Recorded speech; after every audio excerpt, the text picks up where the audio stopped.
Hafaday, and welcome to this series about ancient sites and traditions of Micronesia.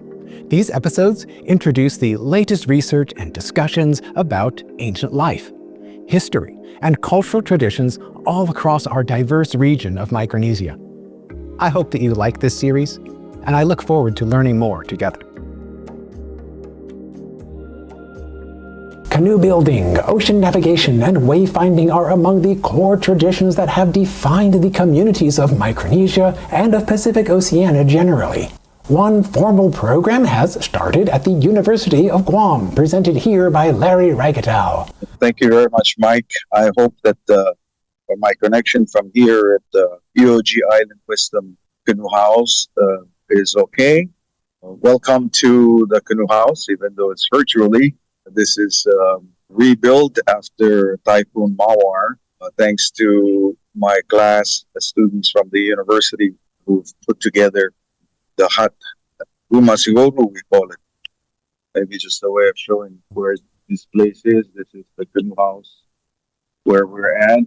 If my connection is poor, I apologize. I'm connecting to you from this Canoe House down in Pidi.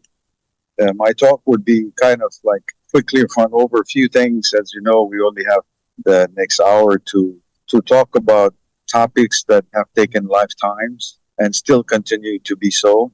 But nevertheless, I'll do my best to at least give you some of what has been happening here at the University of Guam, and also to a large extent around the region and maybe the Pacific as a whole in the reviving of cultural seafaring. I like to call it the Micronesian traditional seafaring because seafaring for us is not just about navigation. I've said it many times. You can never be a navigator had it not been this canoe behind us. Therefore, you must also be a canoe builder or at least familiar on using the canoes. And likewise, this canoe house is critical and essential component of this system.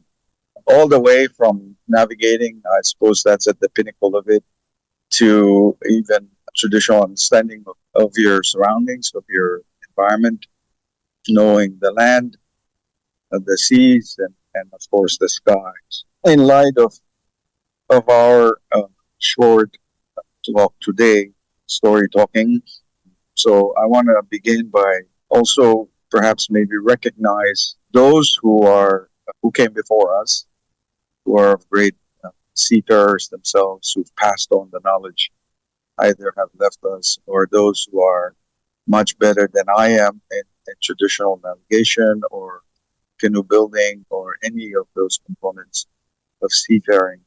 I recognize them from throughout Micronesia. And so for this particular talk, as I said, it will be sort of like maybe talk to you a little bit about what we're doing here at the University Island Wisdom Seafaring Program. It's a certificate now, and thanks to our current president, Dr. Anita Boha Enriquez, for her vision and her wisdom working with the Island Wisdom Committee to create the space for indigenous knowledge holders to come and share knowledge with our university students. Today, for the Island Wisdom Seafaring, you can see from the slide that we now have a certificate program consisting of these three main courses. CM Chamorro Studies, they're all under Chamorro Studies 232, which is in the seafaring system. That basically entails working on the canoe house, building it, teaching students how to build the structure, and also to learn all the other surrounding environments, whether it's the place we're at, understanding the trees, out to the ocean. But much of the work in CM232 is focused on the role of the canoe house as a central facility of learning. To me, I call it the first classroom without walls. And actually, the bigger classroom has always been for us in seafaring, that of the land, the ocean, skies. But in this space, this is the first place to us where learning takes place in terms of the traditional canoe house. This is where I, like many others before me and those that are coming, those smaller atolls in the Central Carolines, canoe houses are places of learning, where we begin to learn many trade skills that have been. We, of course, always start off with storytelling, learning from all the elders in the canoe house, to being, perhaps for lack of a better term, maybe a child labor of carrying around tools that would be needed to pass from one elder to another as they're carving canoes, to just cleaning around the hut, the canoe house. Those are chores that are quite necessary for young learners as we begin our journey in the traditional seafaring of these islands. CM332, for me, that's the course that is on traditional navigation. And for traditional navigation, we will also, I'll talk more on the traditional navigation part, and also the CM432, the Micronesian canoe buildings. These two I've decided I'll talk about these two for now. Traditional navigation will hone in on some of the learning, navigation, basic learning of it, including star counting, as I call it, PAFU, to understanding even maybe some weather and pointing out stars in the skies and etc. So these are part of the course that have been taught in traditional navigation. And then in canoe building, beginning from when you first plant a tree to when you are able to launch a canoe out. This canoe that is behind me was one that I think some of you may have seen it in the making back in 2015, when I was carving this along with my Wage boys, the boys who were working with me down in Yap, in anticipation of the Pacific Art Festival in Guam. I should also point out that there are running parallel course of the Chamorro Studies in the MSP program, the Micronesian Study Program. So I also run courses for individuals from the MSP who are interested in taking the course. Right now, for this semester, I have MSP students who are doing internship with me, but prior to that, they worked on rebuilding, or actually even up until this semester, rebuilding this Buma Siguro canoe house. I should say that for this canoe house, we had built it last year, but as Mawar came, Super Typhoon Mawar, this short basically brought it down. We're very proud to say that none of the materials of the canoe house contributed to the piles of rubbish and mountains of house appliances, whatnot, that were thrown away from the storm. Everything and anything that was on that previous canoe house is what you see now in this same canoe house. From all the logs, the main beams, to even the lashings have been reused and repurposed to bring back the same canoe house.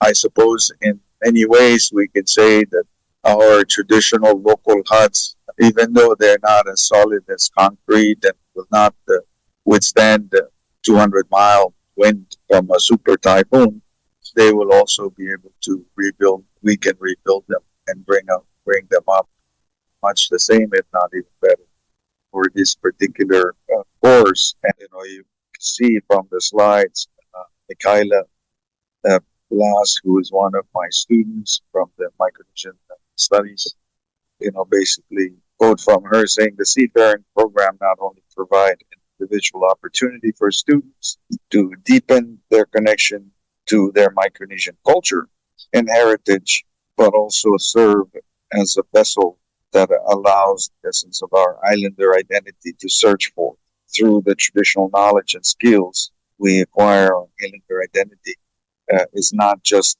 awakened, it's celebrated and strengthened. From Valerie King, who is an undergraduate in the Chamorro Studies program, she says, it's kind of ironic that the course is called Traditional Navigation, because I like the sort of presentness that it teaches us always. We are working with our bodies, our hands, working together while learning how to practice the changing natural environment. Let's begin with for traditional canoe carving. We call it lines in Carolinian terms. We call it ten or that. That is basically the ropes or the lines. And when we refer to canoe building, we refer to the spools as lines, the ropes. Here I'm referring to 5 of the known, the ones that I know.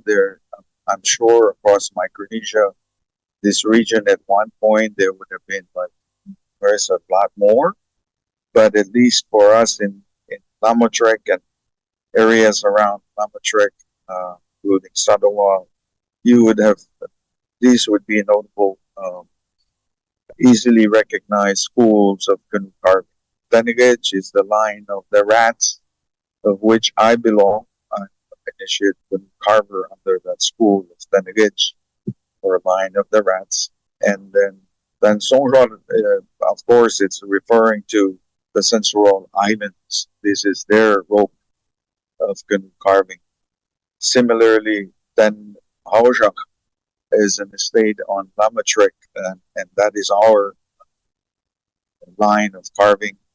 Then Sabdawad and then Muli are the other 2 schools that I'm familiar with. Now, as I said, there be more. I think there's a lot more, but for the ones that I'm familiar with, and most likely still in existence in our part of the world, would have been this 5 different schools of canoe carving. Now, I should also point out that in terms of canoe carving, and maybe a whole lot more, similar to the canoe house and maybe navigation, our unit of measurement that is often used is just this, the palm of the hand. And when I say that, we take a coconut front. This would be our unit of measurement for Tanigage, is that I would just put this coconut front here and go around here, and here is the length of my ruler, and it's a matter of me centering and halving it. So you will always have uneven numbers, odd numbers, because it's based on the principle of halving. So centering, when I center this palm leaves, now I have 3 points, end, center, and the other end. And similarly, when I do the same with whatever, I am now going to end up with 5 points. But this, we call it the husos. So husos for us is this.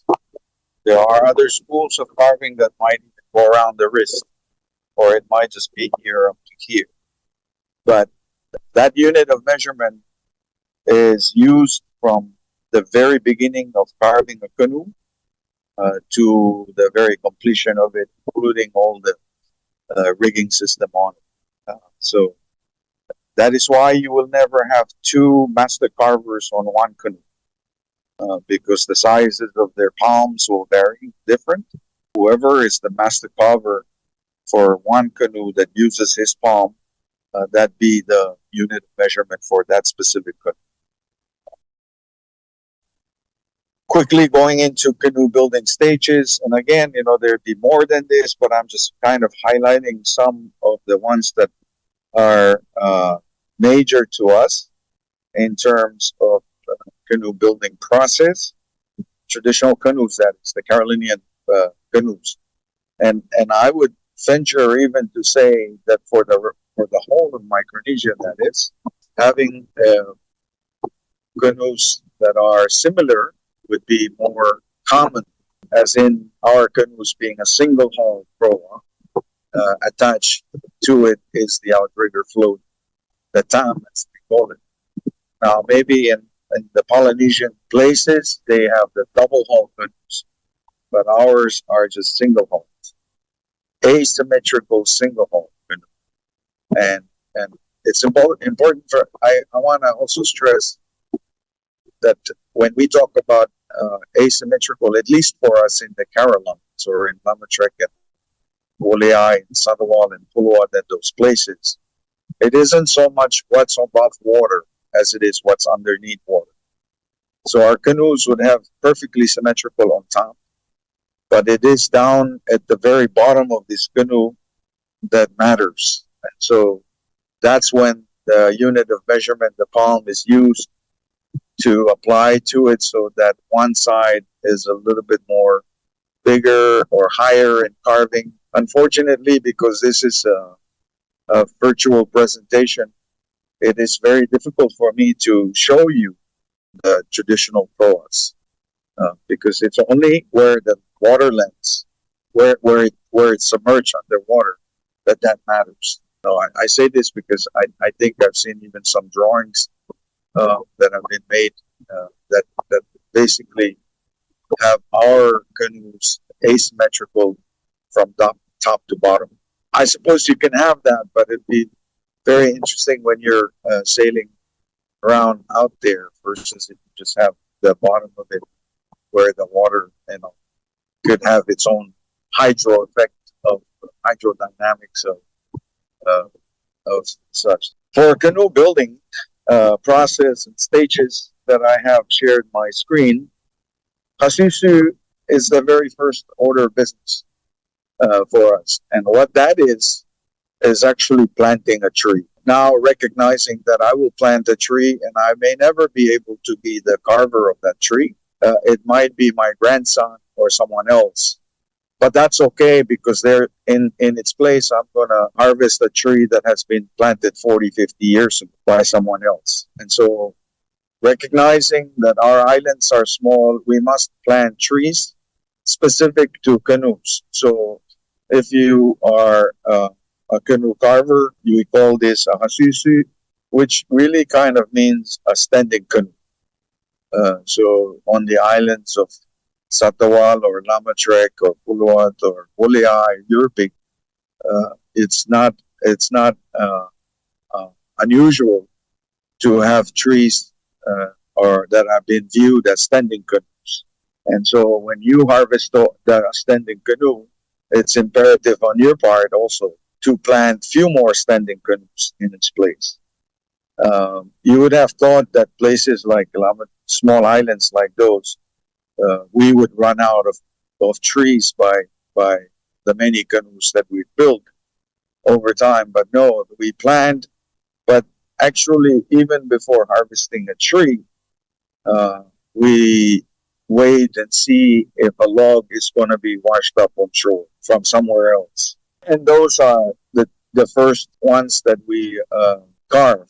In fact, the canoe behind me, this one that was not a washed up tree, we harvested the main keel, but all the plankings and much of it have been reused and repurposed either from Typhoon Sudal that hit Yap some years ago and fell some trees.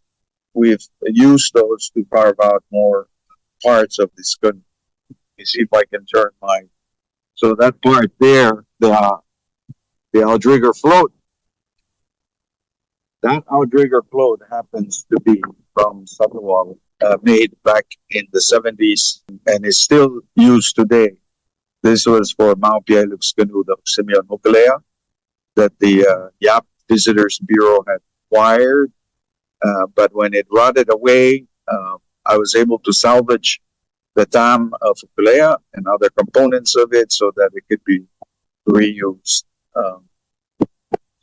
So after the Hasusu, then we have the Hupalap, we call it Hupalap. You will see an asterisk made also to that because at the end of Hupalap, that's the very first beginning of the community engagement where a group would go into the jungles and harvested all the components of the needed parts.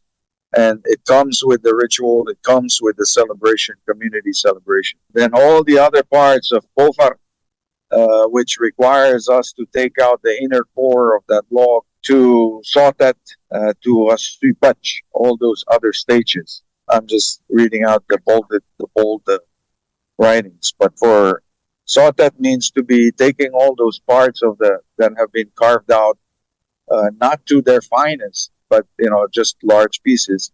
They'd be thrown into the ocean for treatment. So when we have Sotat, we now place them in the ocean for a couple months. Then when we really begin the carving is when we bring it back out and then we start to attach pieces. Supach, kaolpap, planking. So a sipach is when you're putting up the ends. Pangulpap is when you're planking it. And then you reach another stage of celebration called the aibo. Aibo is when you're trimming the canoe to where it needs to be. Again, with that one palm, one hand, he will do all the measurements of where we need to carve, and then we will carve it to that aibo. Following the aibo, we now have all of those processes take place, from fine planking to thinning out pieces of it, to fine carving on the end pieces, to lashing even and caulkings. And then following that, we do the Aywan. And again, that's another huge celebration for the community where food is exchanged. We're celebrating the event of Aywan, and then we finish the Aywan, and then we do the suwash. Some people also bring suwash even before the Aywan, which is fine.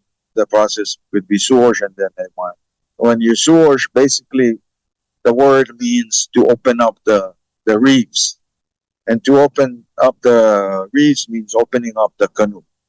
When we do the Aywan, we open the sides of it to insert the arms for the attachment of the outrigger float. And then we put up all the other pieces on top, all the attachments on top that need to be placed on this canoe. Then two final stages is Rafaiwach, Rafaifu. And Rafaiwach means the canoe is not painted, canoe is not decorated, but it's gone out for the sea trial. And it is after that sea trial, it's brought back in.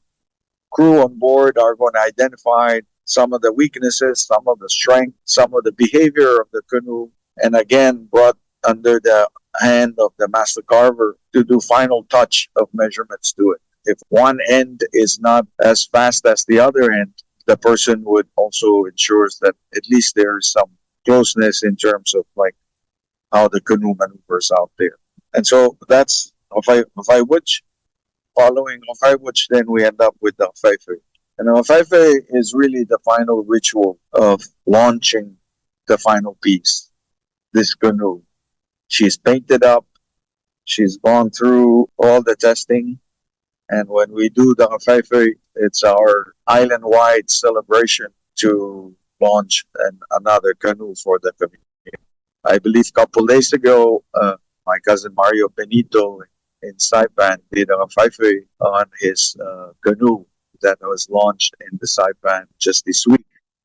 I'm proud to say that Mario has also ventured into making a canoe that is very much modeled after our Carolinian proas, but only in this case made of fiberglass. And I should say that as much as we retain and we stick to the authenticities of our knowledge and our skills, we also recognize that in this day and age, we are in the 21st century, and whatever we can do to improve upon the system and the crafts, for me, I'm strongly supportive of those opportunities to improve seafaring system. Mindful, of course, of some of the things that we cannot really do away with. Some of them might include traditional sacred knowledge that might be used on the hand for measurement.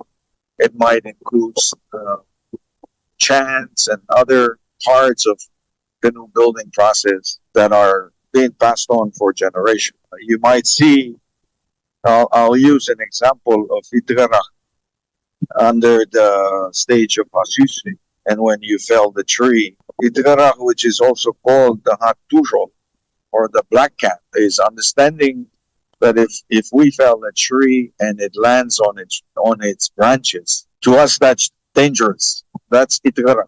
We don't dare carve the canoe right away because we understand that that canoe is basically in a position of ready to attack like a black cat. When it does that, we must adhere to protocols. We must use some herbal medicine to protect ourselves so that we don't get injured or maybe died from the process of that canoe building. A lot of it is for honoring deities, in this case, Selang. Serlang is the deity, much like Elilue or Palulab. Those are the deities of navigation. The deity for canoe building is Serlang. And we believe that Serlang is not happy, that we should not carve. We must appease before we get into that process.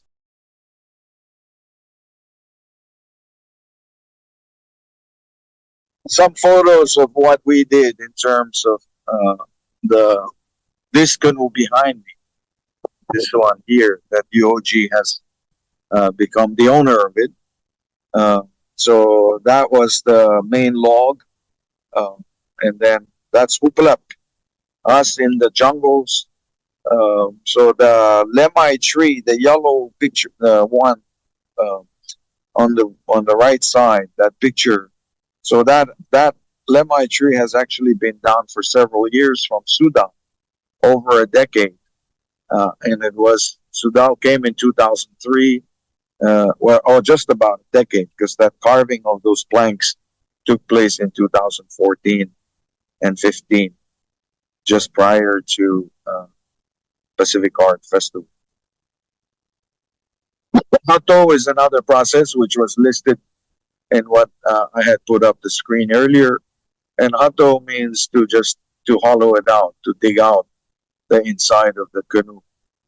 So when we dig out the inside of the canoe, the log is still very large, but we need to account for all the pulling out from the jungles and rubbing, that piece of log having to, drag out on rocks and on anything. So scratches are very typical, but that's okay. We make room for that. That's why we just kind of hollow it that much, and we take it to the ocean for the treatment. So here, Sotet, that's the main keel of this canoe again, the main bun, we call it, which is the heart of the canoe. That was back in Yap. And as I said, we're also adapting in many ways. You would never have seen that on Lamatrek, a crane used to take the main log and throw it out in the ocean for us. But since we're, as I said, in the 21st century, and we could use of equipment, heavy equipment such as a crane or even a chainsaw. I sometimes struggled with myself before, thinking, would my ancestors be rolling around in their grave, cursing at me for cheating the system? Perhaps. I'm convinced that they're rolling around laughing and saying, "Oh, you smartass, you figured this out." And so there's nothing that would, for me, convince me otherwise, that using chainsaw is not good when it comes to, of course, it requires also being safe. Most of the canoes that I've worked with, when my late father was teaching, I had to use a chainsaw. But as you know, a chainsaw has two things. One, it's a straight blade, and two, when you make a mistake, there is no return, or it's very quick to cut. So I've learned those hard mistakes from my dad when I accidentally run the chainsaw a little bit too far, to the point where it's sticking out from the side of the canoe, and he just basically looked at me and said, "We'll figure out how you can make that." But that's why when you carve certain parts of the canoe, you must also be careful. A sipach, this is the same canoe behind me. So now that's when we put up the end, and then we plank it up like so. That's the kolpap, or the planking, right? Let me jump quickly to the mast, or to the hoist across Micronesia. There were, I'm sure, what I know is these different schools. I've learned from my shop or my roots, those who've taught me. I'm sure there's more than this, but across from Micronesia, from Palau up to the Marianas, all the way to the Marshalls, these schools were in existence. Today, in the Carolines, where I come from, we have only those two on top in existence, but the other 16 have basically disappeared from our islands. Uriang, Fanur, Sabu, Fara, Ayurara, Lemarfar, Manafot, Legra, all of these are masked. Masked as like a line are schools, the different schools of navigation. So I can say that, if you look at Rongorik and Rongelap, the last two before the Kana, obviously Rongelap and Rojix are still in existence today in terms of islands in the Marshalls. Could those places be where that line, that the mast that came from of navigation? Yes. Manafort being the ones of plow and even up to the Marianas of some of the greatest schools of navigations that were in existence. Manafort and Kana, the likes that have no longer existed with us. But you could imagine that a small, tiny atoll of Pulawan, for example, might have at least all 18 different universities on an island with not more than a couple hundred people on it. Today, however, as I said, most of the Central Carolines, we are now left with the William and the Fanur schools of navigation.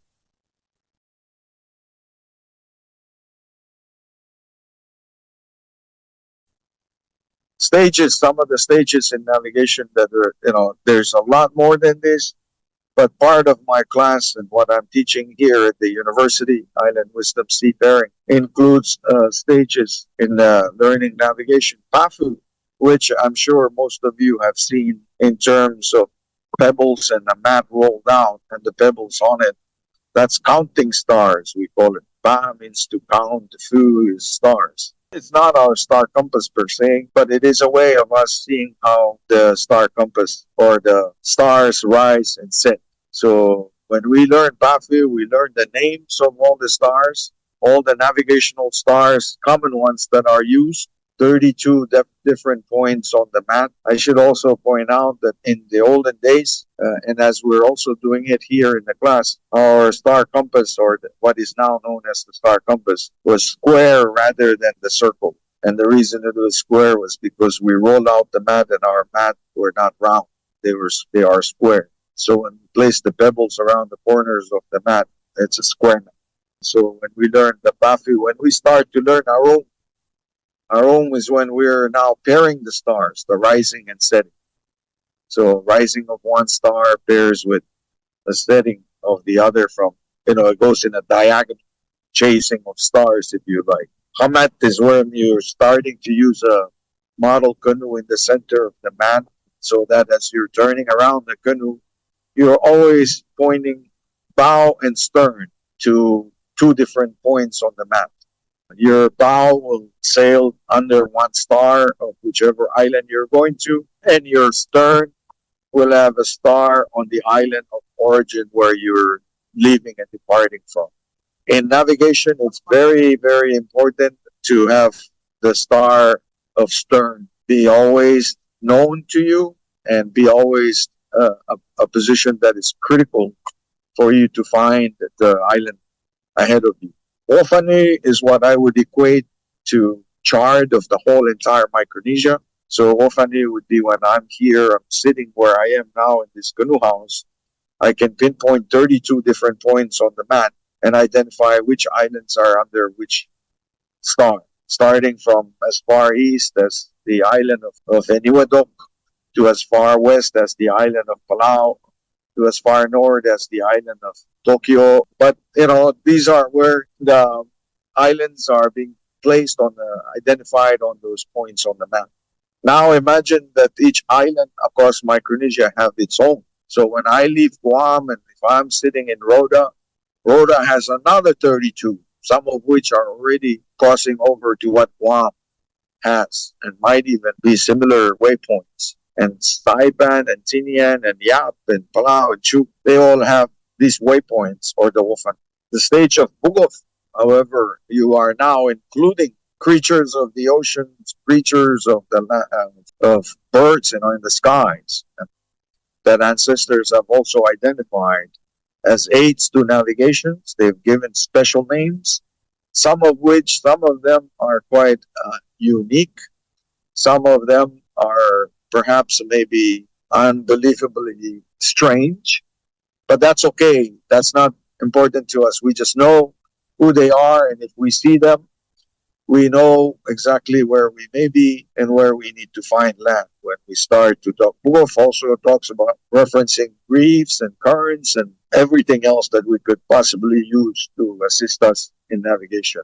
So continuing on Feriat, these are some of the stages. These are the breadfruit picker. Itimetao is when you're learning the ocean, the sea lanes. Most of you might have heard the Matuadual Sea Lane. The Matualual Sea Lane is the sea lane that is between the Marianas and the Caroline Islands, between Guam and Rhoda. Our ancestors identified that as Matualiait, which is the sea lane of the strong current between Rhoda and Tinian.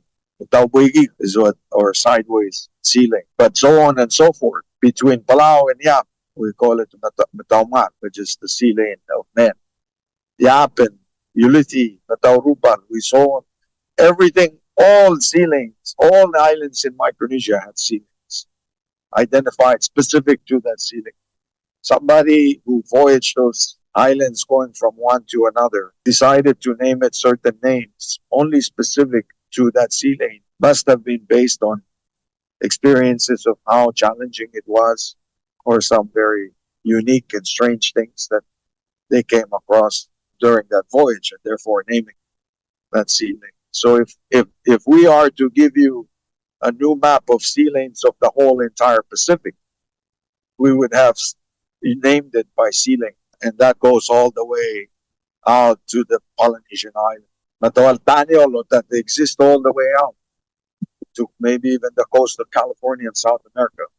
But basically, the whole entire Pacific for us was never really kind of like viewed as a map in the sense that we know today, but as oceans and specific names of oceans. Modern is when you start to learn falling stars that are associated and affiliated with weather patterns.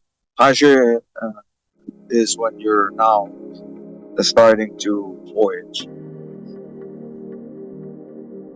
Thank you for joining us in learning about ancient sites and traditions of Micronesia.